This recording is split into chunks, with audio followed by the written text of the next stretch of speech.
welcome everyone for the first community call of this year, 2026.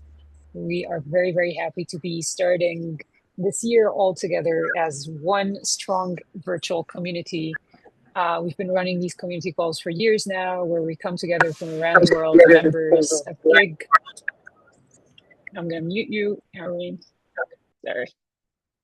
And non-gig members to share experience, to connect over our work, our passions, our practices. And we're so blessed, as I said, to have this online space that would allow us to do this with very little logistical obstacles. So I always celebrate this specifically at the beginning of the year. So thank you very much for joining in. Today I am only opening the call. This is part of a series that we have been running along with the Make It Tech team. It's a gig Make It Tech community call, and we are planning to have more of these throughout the next year. They're going to be bi-monthly, where every year we'd come together to talk about certain topic related to sustainability, fashion, circularity, and more. Make It Tech is one of our our latest EU Horizon supported project that aims to establish maker spaces in libraries across Europe with a focus on sustainable fashion sustainable fashion practices. So there's not a coincidence today that we have with us two amazing speakers and an amazing moderator who's going to take us on into this journey of, and I'm just showing my background here, fashion and textile to textile world, circular fashion, textile to textile. So with this, I would love to hand over to Dan, who is going to be our moderator today. Dan is the project manager of Make It Tech project, and he is part of the Fab City team. Dan, the floor is yours. Thank you, Fadia. So indeed, I'm Dan Sonnemans from the Netherlands. I'm the project coordinator of Make It Tech within Fab City Foundation, and I'll be moderating today. Quick background, Fab City Foundation is leading the global shift from linear to circular economies. Our mission is to help cities become locally productive and globally connected. We are working on a transition to transition our urban models from product in, trash out to data in, data out, which relates to both of the speakers today, meaning that we share knowledge globally to manufacture sustainable solutions locally. Quick housekeeping. Please keep your microphones muted during the two presentations, but feel free to drop your questions in the chat throughout the talks or write them down as we will get to a Q&A after the presentations. So today we are looking at two very different yet complementary approaches to circularity in textile industry in Asia in this case. We are going to explore how we move from waste to renewed resources. We will look at this from a biomaterial perspective in Indonesia, and from an industrial closed-loop perspective in China. So it's my pleasure to introduce our first speaker. Irene, I hope your presentation is working now. So we're first traveling to Yogyakarta, Indonesia, where we are joined by Irene Agrivina, a technologist, artist, and educator, and the co-founder of the all-female collective XXLab. Operating at the intersection of art, science, and technology, XXLab is renowned for its open source research and its ability to transform local waste into creative, socially engaged solutions. So Irene will be sharing about their long-term project on which they have been working for 10 years already, I believe, Soya Culture or Soya Couture, which transforms soya wastewater, which can be a major pollutant in Indonesia, into zero waste biomaterials for fashion and crafts. So Irene, the floor is yours. I'm still muted. Now you're muted again, yes.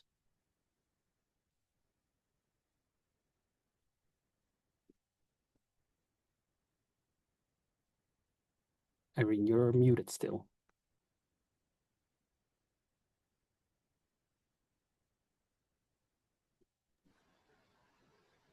Hello, everyone. So my name is Irene.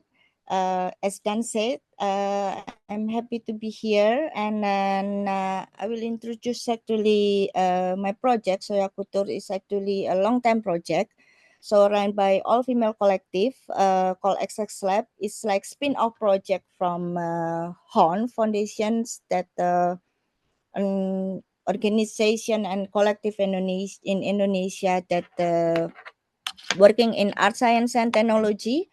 And then I hope my presentation is okay now. I will try to share it now.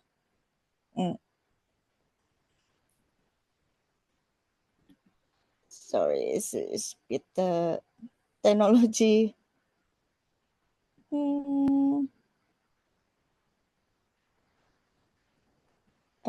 It's actually I can share it right now. You cannot. You see the share button in the bottom right. Yes, but I can share. I have printed.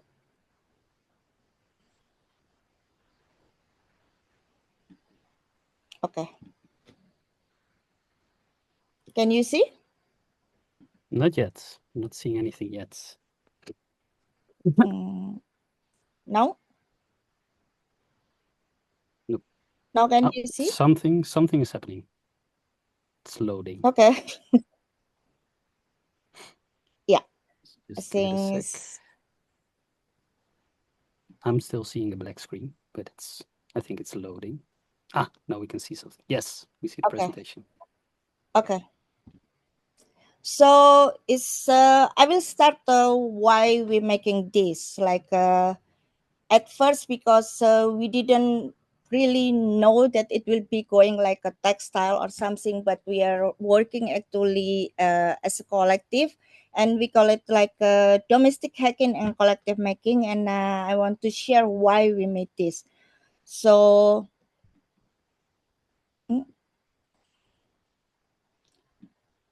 So what is collective making? Yeah, in Indonesia, it's actually a lot of art collective and cultural initiative that become like vital space for learning, connecting space, collaborative platforms, and drivers of innovative practice and within the arts, cultural, and wider creative sectors. And then I will ask Dan first how many minutes actually I will talk. Let's say try to do it with like 10 minutes, 10, 15 minutes. Okay. And then there is like Taring Padi, Ruang Rupa, and Mass 56. And there is actually this HORN that actually we started in 1999. And then we have a lot of projects. And then at 2011, actually, we have FUFOC and FabLab as the first FabLab in Southeast Asia. And we have HORN Factory. And then we do a lot of things like experimental things. And then we do a lot of research, mostly between art, science, and technology that mostly fail actually.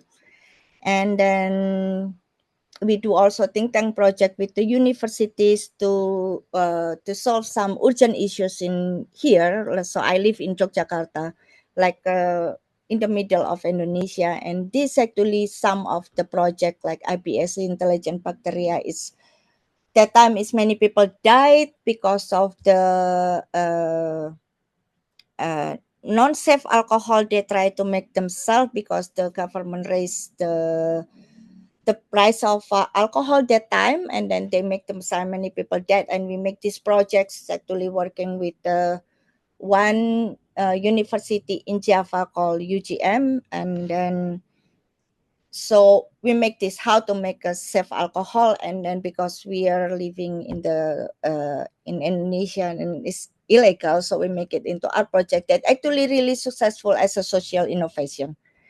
And this some of our other project, micronation, macronation, and then this is about the river in Indonesia, how actually we can make observation in the river. And then the city, it's working at the citizen science, so actually how they can measure how poison is the river. And then this is about the space science, like citizen space science, and so this is HORN. but it's actually started because Honf is like boys club, and then there are some female in it, but then we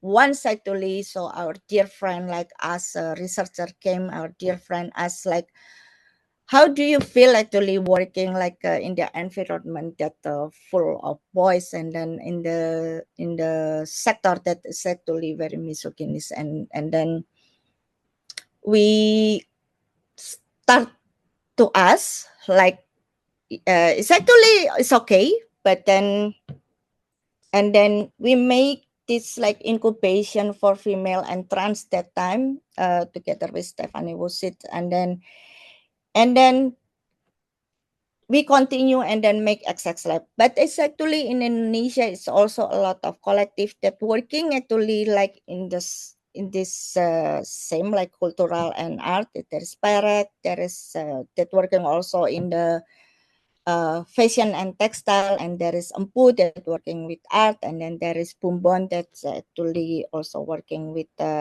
art, but specifically for like mother, and then this is XXLab.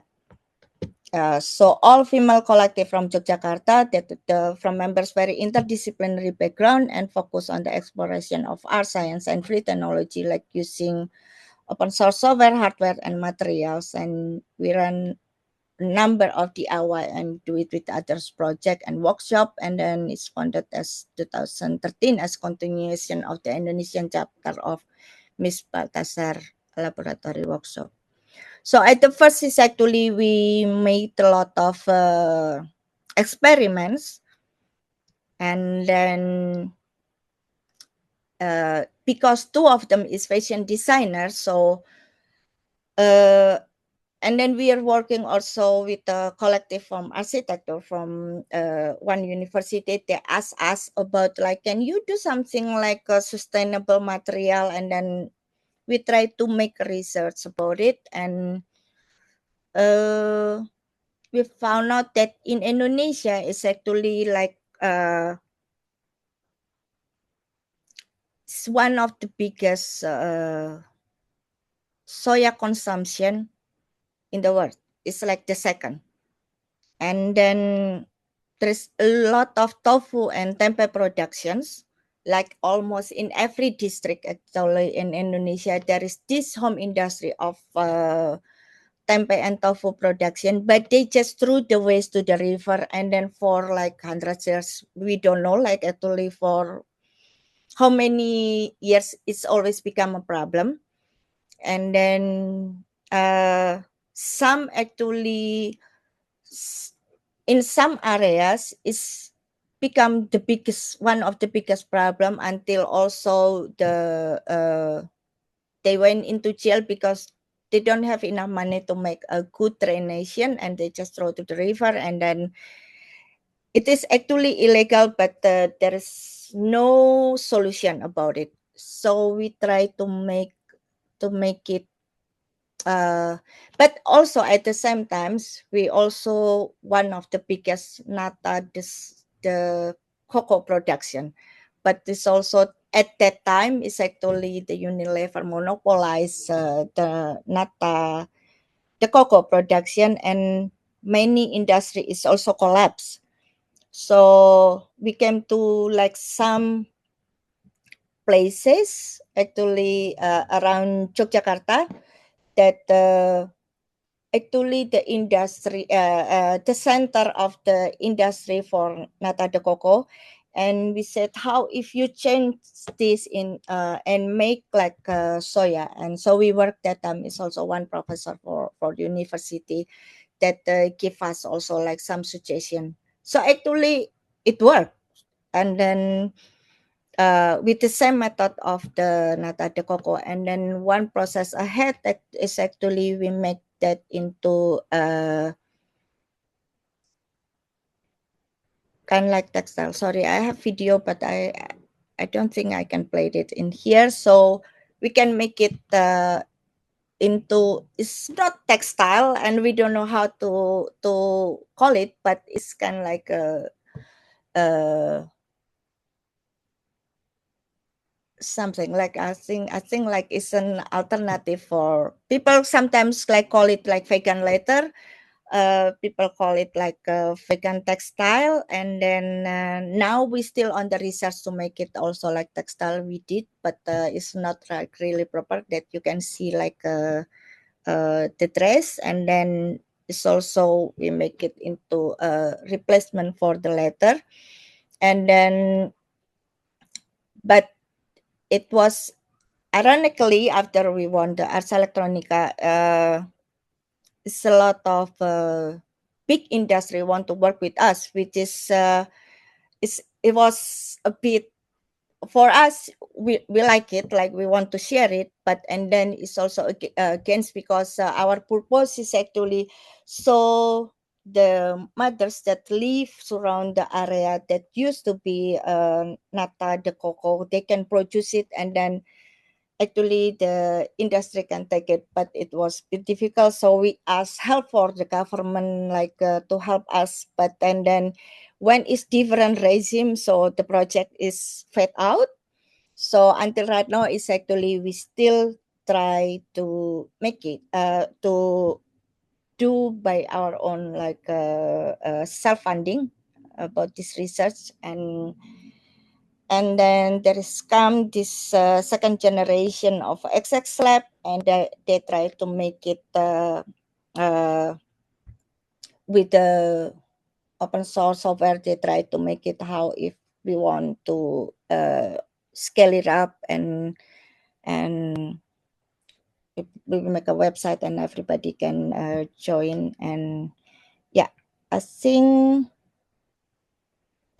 that's about the soya culture. And then we do a lot of also workshop with some kind of like collective in some villages that become the biggest also tofu production. And we do also a lot of exhibition, how do we make it like the popular, and then we invite also some designers like to work with us, and how is actually this material can be used for the future, because and then it's circular and it's sustainable, and it's also can make income for the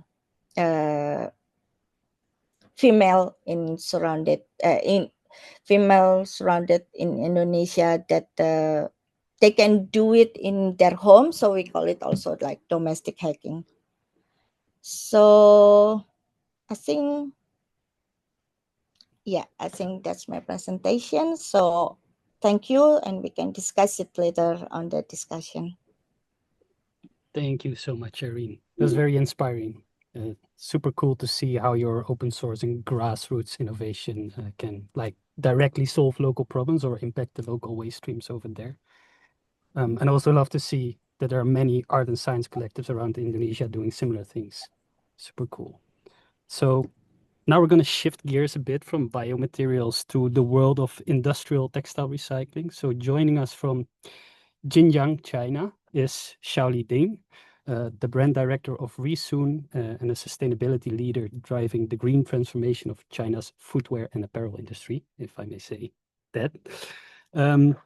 So with a background in strategic fashion management from the University of Arts London and design for distributed innovation from IAC in Barcelona, Xiaoli combines local industrial expertise with global sustainability standards, and she's working on China's first traceable outdoor fashion system using textile-to-textile recycling and digital tools to turn design into measurable climate impact. Also interesting to note, Xiaoli is an alumni of the Master of Design for Distributed Innovation, a program that we implemented with Fab City Foundation. So it's great to see her again. As Resoon, the project that she's going to talk about was was her final master's projects that she did for this program. So Xiaoli, welcome, and please go ahead. Thank you, Dan, for the warm introduction. It really put a lot of pressure on me. I wish my my presentation should be interesting. So hello everyone, my name is Xiaoli Ding. I'm from China, as Dan introduced. So I am the owner of this brand called Risun. And now we are trying to build a distributed circular operating system for auto gear in China because and we want you to know, like, we are not just a brand, and we are not a traditional like recycler. We try to act as the middle layer infrastructure that transform post-consumer waste into a regenerative asset. So why do we need this operating system? Because the current linear system has hit a breaking point in China alone. 26 million tons of textile waste are generated annually. And the textile to textile recycling rate is about like 1%. And you know, like around the world is around like 120 million tons. And it's only like 15% recycling rate. And like there is also a scale paradox, like all these factory, they want to do green transition, but like they don't know how to do it, or they lack of the technical access. And also, all like we do the interview, like 73% of Gen Z, like they want the sustainable options, but like they face a market of like greenwashing and the untrust platform. And here on the right bottom, you can see a map from my hometown, Xinjiang. And you can see all these purple dots are the manufacturing factory.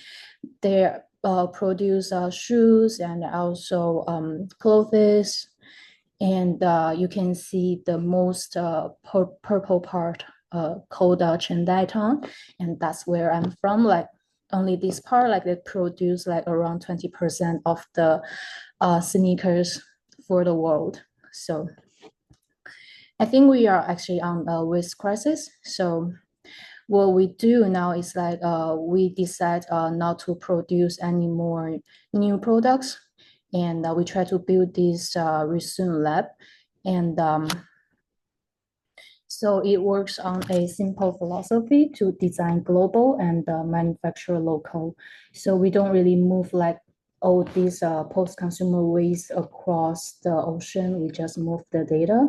So we connect all these supply nodes from local brands inventories or waste, and then and also the service nodes with local tailors and the recyclers, and also the innovation nodes, so they can design for us. So it's really an operating system that routes every piece of garment to its next best level. And our system runs on a 3-layer flywheel. And so we try to build a product, service, and community flywheel to bridging massive textile waste with consumers' demand for unique and sustainable goods. So we hope in future, so every purchase become a act of planetary regeneration. And here is the layer 1. We grade the post-consumer waste into 4 levels. The first one is we try to activating the dead stock from brands or the factories, and we have initiated this zero box or blind box. So we try to gamify this inventory clearing process, making it really exciting for Gen Z. And the second level of waste are those secondhand clothes. So in this hub, we try to certify all the products like selling by those individual secondhand dealers, and all these secondhand clothes from, or not like professional dealer, but from individual. So we can get consumers trust. And the third level of waste are those like not that okay products. For example, we have a hole on our jacket, and we try to collaborate with designers to remake all those clothes and to add on maybe your memory or something like that. So we try to upgrade waste materials into functional and high value gear. and eventually, like those are unwearable, we are preparing for the future for chemical recycling or mechanical recycling. And you can see like after this T2T process, it can go back to this zero box. So they are actually like another new products.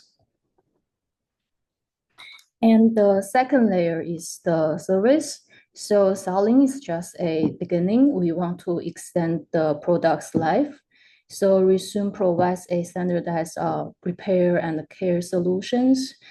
And so instead of like building a central factory, we route repair orders to a network of local verified tailors and cleaning hubs. And we make professional repair accessible and standardized for every outdoor players. And the service actually like sits in the heart of the flywheel because powering this entire flywheel is our carbon point system. So we don't just like ask people to be good. So we try to incentive them and reward them. So every repair, every purchase of a remade items, and every workshop like participation can generate these carbon points, and these points are like traceable data. Like, so a consumer can use this carbon point and to use them in the other platforms. For example, in China, maybe we are trying to negotiate this collaboration. Like you can use those points to buy a flight ticket or buy some other stuff. And here comes to our three core philosophy is that we want our product to be adorable, and we want all the service to be accessible. And the last one is we want the Resume to be accountable, because we try to empower both SMEs and the consumers to clearly visualize their impact and honoring our commitment to the planet and the society. So here comes to our third layer is community. So we've been transforming consumers into fixers and recyclers.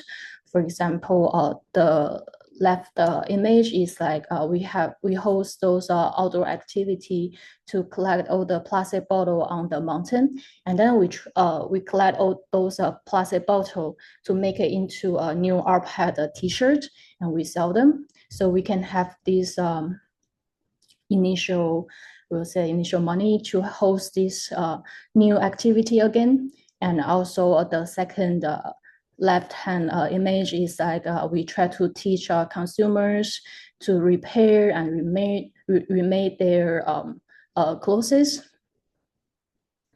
So we can create a sticky and loyal community that like drive this system forward. And here comes to the hidden voice behind all the things is our supply alliance, because I really gain lots of insight from them.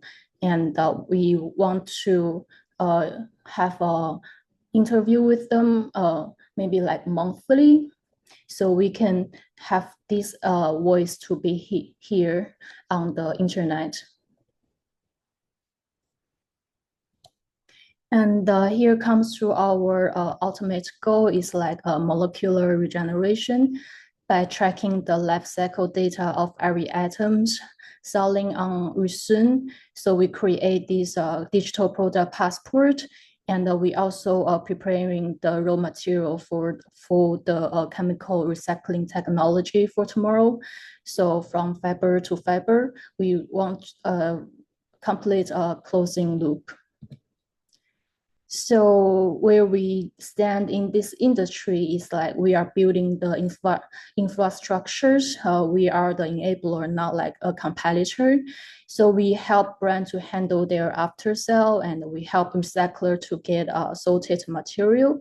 And we want to help a designer to get resources. So we are actually an operating system to connect them all. And this actually brings me like why I'm here to speak at the GIG. So we want to we want you, like, if you are interested, you can adopt our toolkit or innovate your own to launch a zero waste workshop in your local innovation hubs. And maybe if you are makers or designers, together we can open source all the patents to turn the waste into a global remade products. And also you can join us to register as a local maker to build repair notes. And here is my email address if you're interested to connect. So to closing, fashion's future is not about like bigger factories. It's about like connect the community. So let's hack the loop together. Thank you. Thank you so much, Charlie. Very impressive. And we definitely talk because besides Fab City, I'm building my own organization, doing very similar things to what you're doing here in the Netherlands. So let's chat at some point. And I definitely echo what you're saying. We need builders and we need bridges instead of competing against each other. So before we go into the Q&A, I want to start with a first question to both you, Irene, and Xiao Li. So Irene, you work with liquid organic waste, so the tofu water, and Xiao Li, you work with solid textile waste, post-consumer textiles or pre-consumer textiles. What is the biggest challenge you face in convincing people or the market that waste is actually a premium raw material? Because I know from my expertise or my work that it can be very difficult to sell waste as a resource.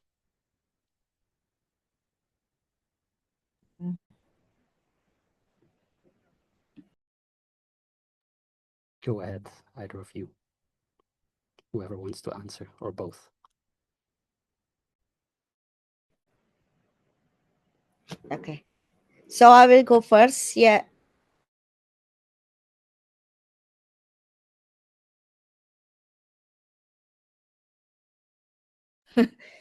Because it's as a new material, and then how if we want to go like more further, like in the research and the research and the resources, like we don't have any problems, and then but working with the government, with the legal, and then with the legal permission, and then how to do it, like to scale up bigger. And then in the policy, it's also like they always ask like, what is this, and then how is actually it can bring benefit, and then how is actually can be also in their agenda.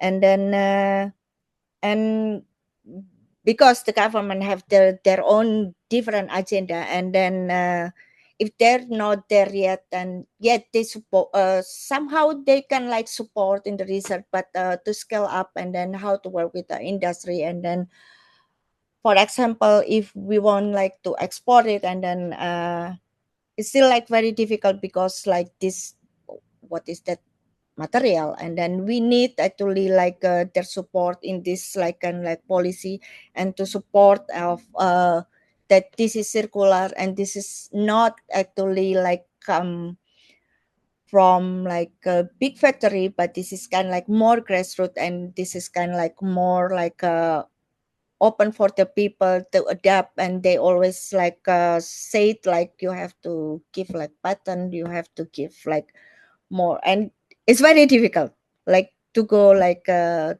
reach at that point that this is like can be, it's actually a new source that is actually help like one of the biggest problem in here.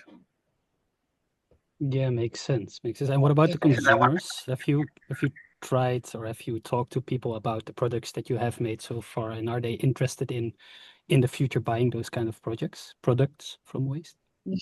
Yes, it's actually we have kind of like a lot, but at some points is actually we are researcher. So we work at the innovation, and then we work like at the start, and then we have to work with we have to work with other institutions to scale it up, and then how to organize this kind of like the society that actually will work for it. For example, the community of the mothers is have to be someone is actually not someone like institutions that actually working with them, not us, because we work at the innovation part. Makes sense. And Shaoli, for you, I think you work on a higher level, probably, with the system that you're building. How is it for you selling this waste as a new resource? We try not to convince, like try not to use the word convince, because we try to speak on their language. For example, for consumers, like what I said from a carbon point system, we try to reward them. So we try to let them know like being sustainable is not pressure thing to do it, and it should be accessible and easy for them to do. And also for those workshop, we guide them, and then we try to make them interesting. And to talk with factories, and it's a bit hard because it requires lots of technologies and initiative for them to be a to do green transition. But because of the pressure from EU government, because of the policy and the regulatory, they have to do it.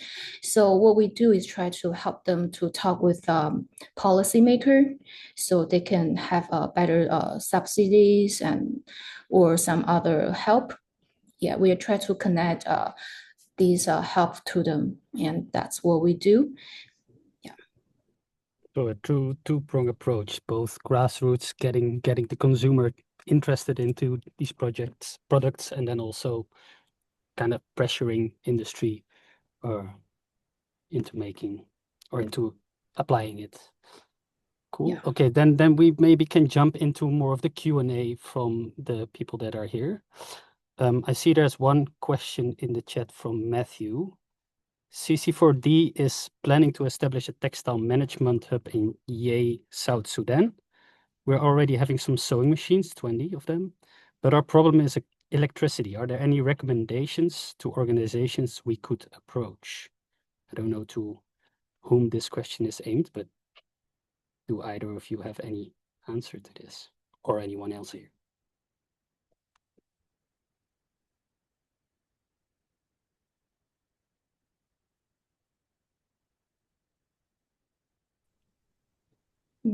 For the electricity problem, I guess. I don't really know, because they are short of electricity, or maybe it's better. Matthew, do you wanna elaborate?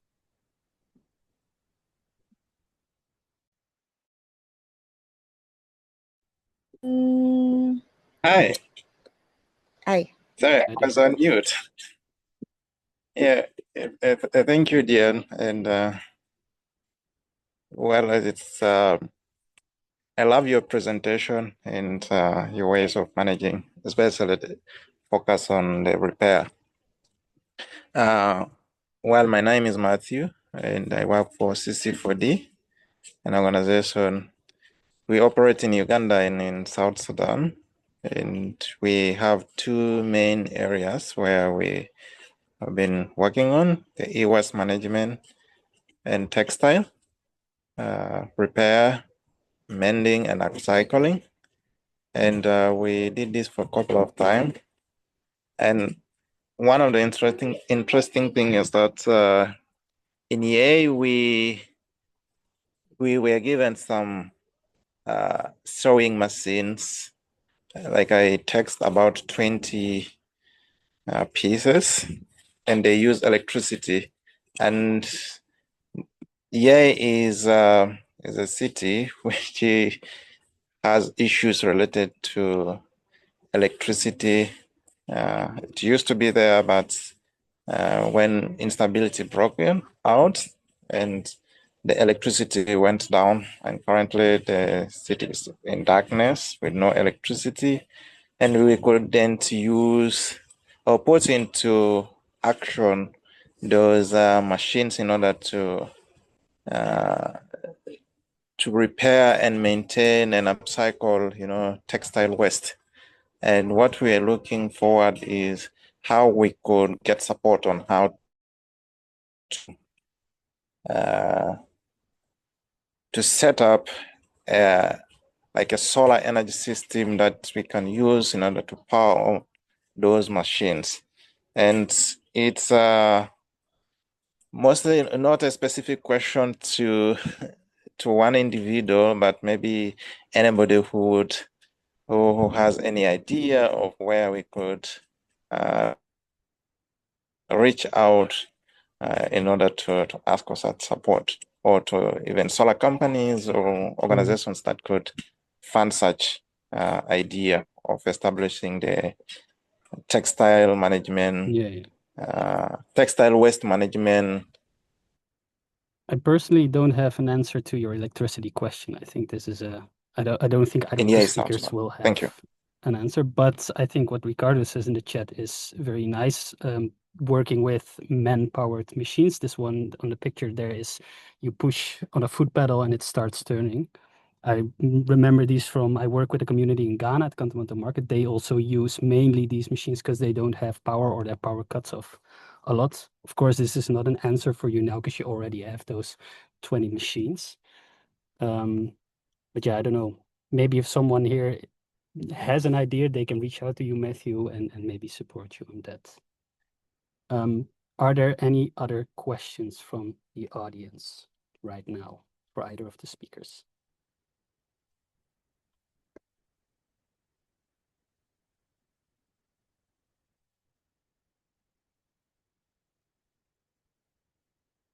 If not, I might have some questions. Okay, I'll go for it.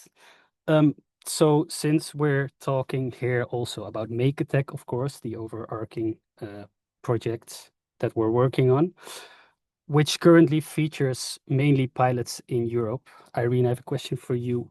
One of the great things about your project is that it uses waste from tofu production, which is of course very present in Indonesia.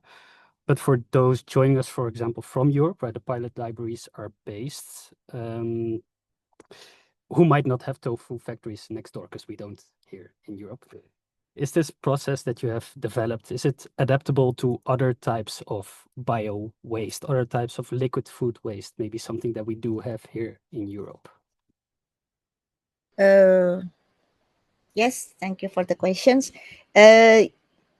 Yes, actually, so everything that contain like protein is actually you can use, and it's also you can use like other type of bacteria, like I think like SAT in here also, that is actually he's kind like almost similar like bacteria, and then almost kind like similar with I think like some other like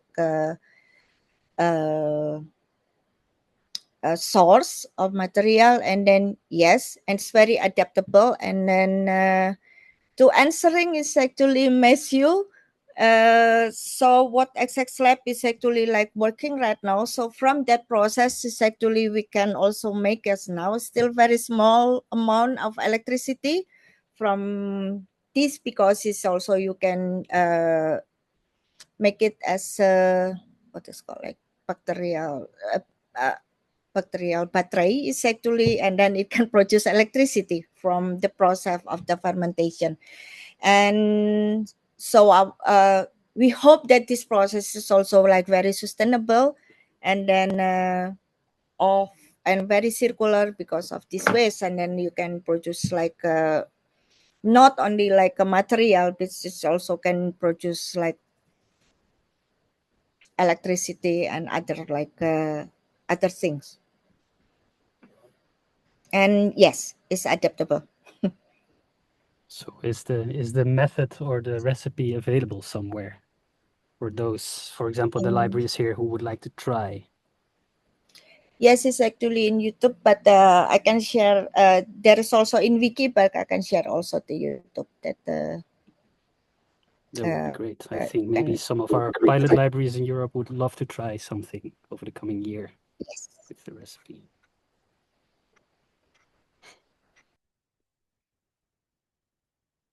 No more questions from the audience at all?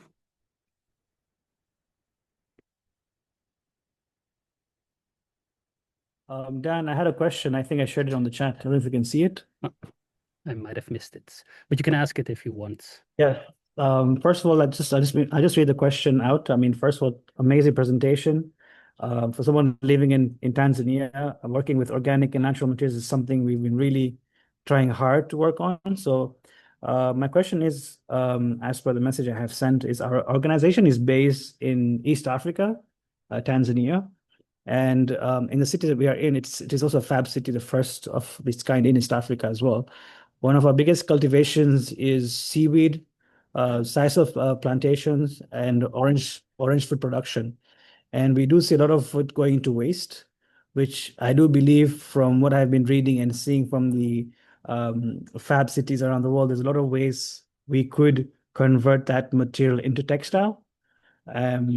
So my only question is how would that look like? How would that work if we were to seek your expertise on this? Because you can imagine that this city is producing a lot of it in abundance, if I can be honest, and a lot of them are actually women who are empowered to work on these things as much as possible. So for us as an organization, we are trying to see how best we can support them and actually a value addition of what they're producing and preventing post-harvest loss at the same time, but also waste in any form possible.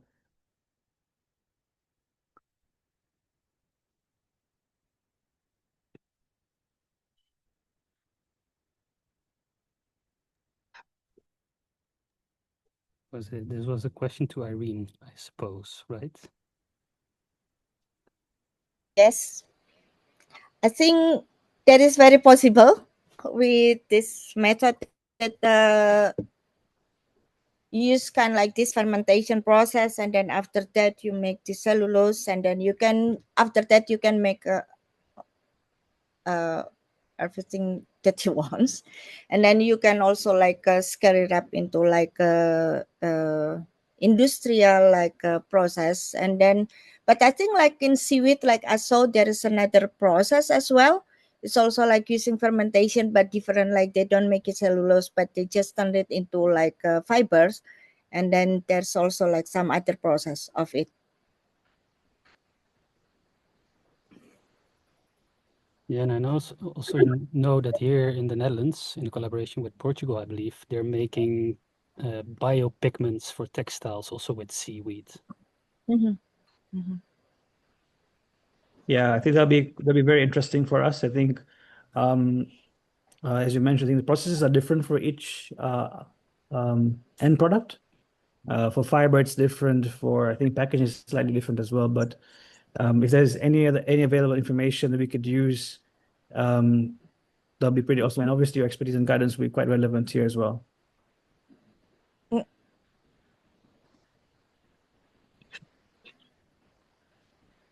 Yeah, so I will type my email here so you can contact me.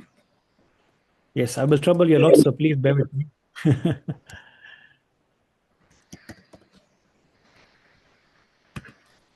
Awesome. And Xiaoli, I'll also trouble you for something else totally off topic, so bear with me as well. So if you can share your email address as well, I will trouble you later after I've spoken to Irene as well, if that's okay. Yes. Okay, awesome. Oops. Awesome. Maybe a small final question to you, Xiaoli. As we're talking about Make-A-Tech here, very like third spaces, grassroots circular innovation in textiles. You have a very high level system that you're building with Resoon. So would you have any ideas on how this system could translate into local community hubs like a Make-A-Tech makerspace or local library of things? So that like smaller communities can adopt the logic that you're trying to develop with Resoon. Might be a way too difficult question to answer, but just trying to pick your brain. I would say it's not difficult because, for example, all the question you've been asked to Irene, like you have all these raw materials and you have your own don't want clothes, so and you have these local tailors. You're already a very mature community to remake all these clothes, right?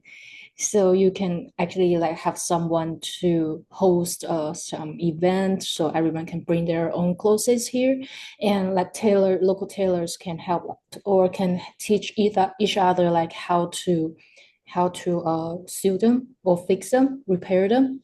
So I am not a professional repairer, but I already can teach others to like how to remake their clothes into a new small bag.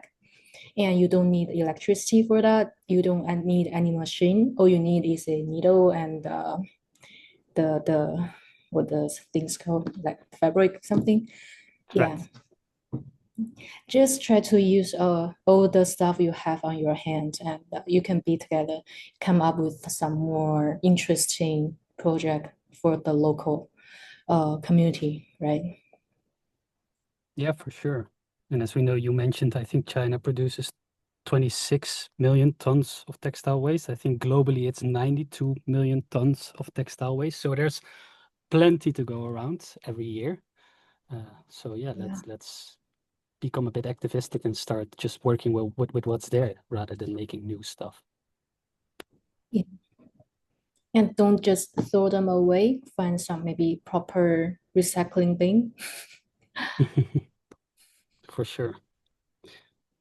Okay, so well, we are coming to the end of our hour today, unless there are some very pressing questions right now, but I don't think so. This has been a fascinating journey across the spectrum of circularity, from growing biomaterials in Indonesia to regenerating outdoor gear in China. Thank you, Irene and Shaoli, for sharing your inspiring work and insights with us today. This recording of this session will be up on GIG's YouTube channel shortly. So I think, as Susan also mentioned, you can watch it back. If there's more questions, feel free to reach out to either of the speakers or share it with those who couldn't make it today. Then looking ahead, the next community call is co-organized by GIG and Fashion Revolution Germany, and it's set for like mid-March, but keep an eye on our socials, for example, Instagram of Make Attack, for the specific date. Following that, you will see me again in April together with GIG on the 22nd of April. That date is already set for a deep dive into building regional impact networks around fashion and textiles. So thank you all for joining the conversation today. Have a wonderful day, and we'll see you next time. Bye, everyone.